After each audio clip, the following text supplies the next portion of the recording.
l'actualité de Paris Week-end en ce samedi matin et on vous accompagne toute la journée sur BFM Paris pour y voir clair sur les secteurs à éviter dans la capitale en cette 9e journée de mobilisation des Gilets jaunes. Dans un instant, nous irons dans le secteur de Franklin Roosevelt. C'est là que nous attend Caroline Philippe, un secteur largement fermé à la circulation ce matin. Large périmètre d'interdiction entre les Tuileries et le rond-point des Champs-Élysées.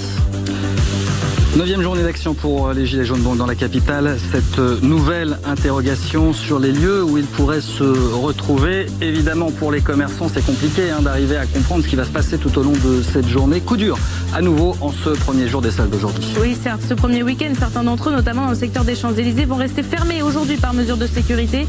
Cela va être difficile de combler le manque à gagner du mois de décembre. Certains professionnels qui appellent à la solidarité des Parisiens.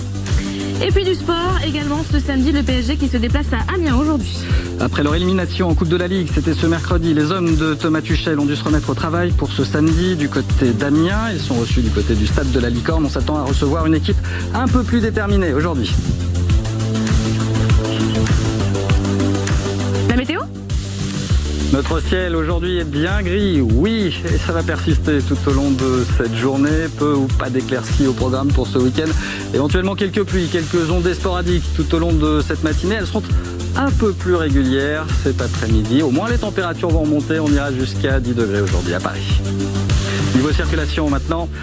Pour l'instant, c'est assez calme, c'est du vert sur les principaux axes franciliens, ça roule bien, notamment sur le périphérique en ce moment. Il faut noter cet accident, là nous sommes en extérieur sur le périphérique, c'est à hauteur de la porte d'Orléans, incident sans conséquence pour l'instant. Et on viendra évidemment sur les différentes restrictions de circulation prévues aujourd'hui, notamment autour des Champs-Élysées. C'est dans votre journal.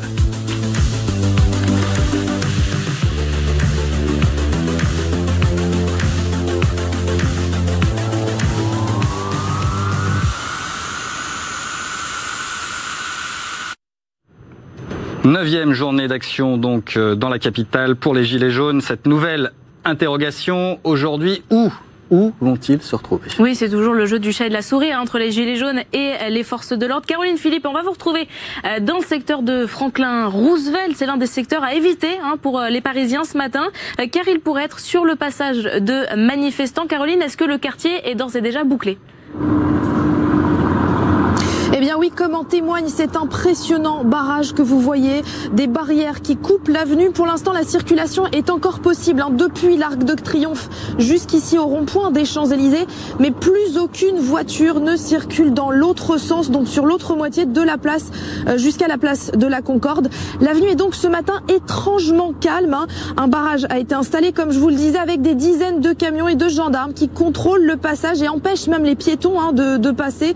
Et c'est tout le secteur qui est à éviter. D'ailleurs, toute la journée, c'est très compliqué d'accéder. Toutes les rues adjacentes sont elles aussi bouclées. Nous en avons fait les frais ce matin. Et puis, par mesure de sécurité, plusieurs lignes de métro sont elles aussi fermées. Merci beaucoup Caroline Philippe, donc dans le secteur de Franklin Roosevelt ce matin. La préfecture de police qui a une nouvelle fois bouclé donc plusieurs secteurs à la circulation, on va le voir, elle se tient prête également à sécuriser d'autres quartiers de la capitale concernés par d'éventuelles manifestations de Gilets jaunes. On va faire le point sur tous ces secteurs avec Sophie Béchia.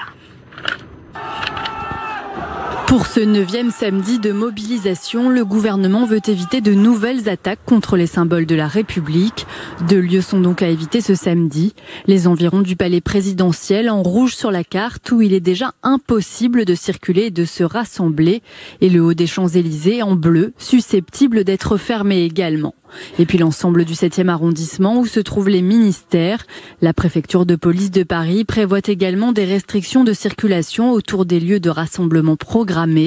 De 10h à 18h à Bercy dans le 12e arrondissement, d'où un cortège rejoindra la place Charles de Gaulle. De 10h à 15h entre la place Vauban dans le 7e arrondissement et la place du Trocadéro.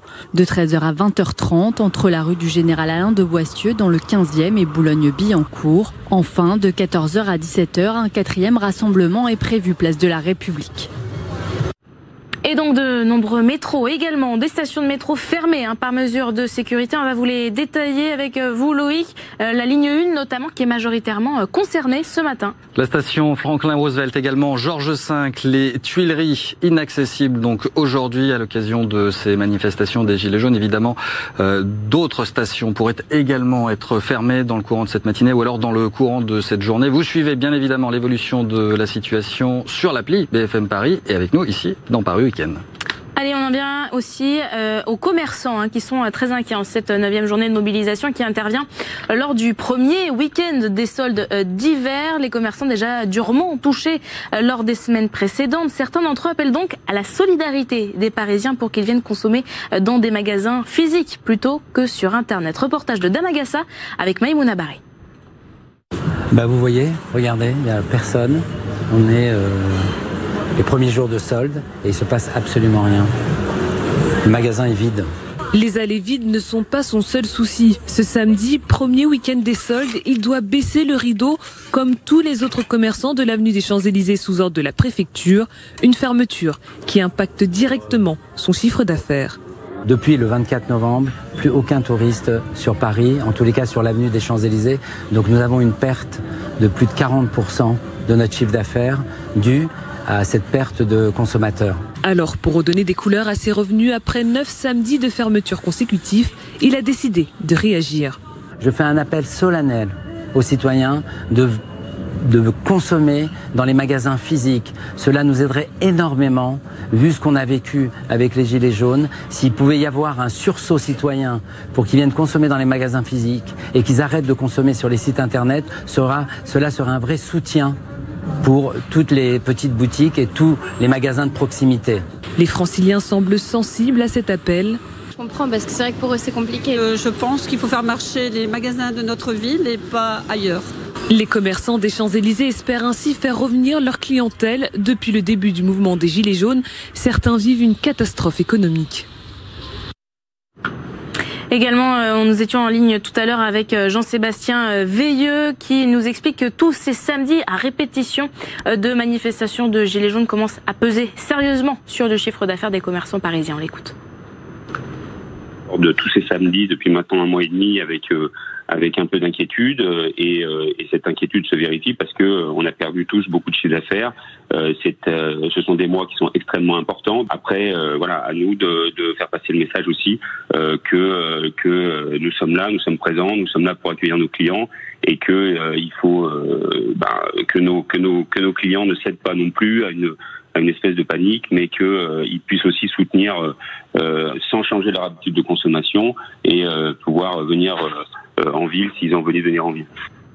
Et pour encadrer cette nouvelle journée de mobilisation, 5000 forces de l'ordre sont aujourd'hui mobilisées à Paris. Une des priorités, notamment la mobilité. La préfecture va donc miser sur une 50aine de détachements d'action rapide, issus de la BAC ou bien encore de la BRI. Ce sont eux, en fait, qui procèdent au plus grand nombre d'interpellations dans Paris. Une 40aine de commissariats et le dépôt de l'ancien palais de justice ont été réquisitionnés pour assurer jusqu'à 1000 gardes à vue, si cela est nécessaire. Par ailleurs, pour dégager d'éventuelles barricades et permettre aux forces de l'ordre d'avancer, 14 blindés de la gendarmerie seront en alerte.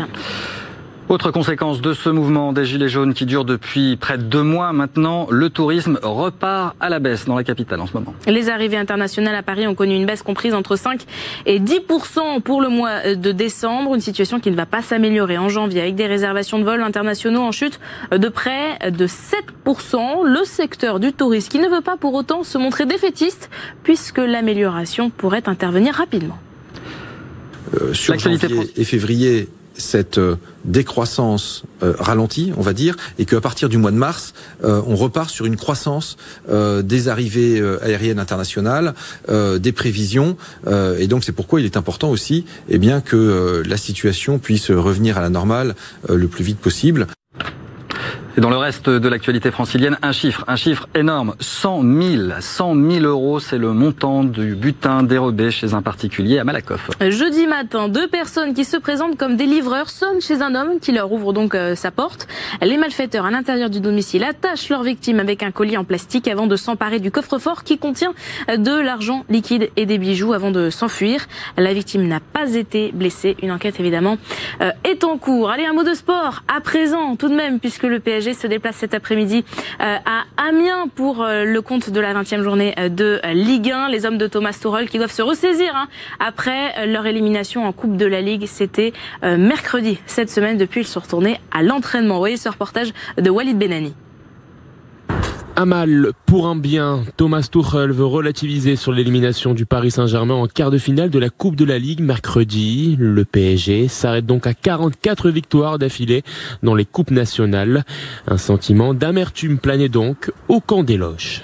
Tout le monde était un peu triste, c'est normal après une défaite. Et si tu regardes sur les statistiques, c'est pas possible de perdre ce match, mais dans le foot, c'est possible.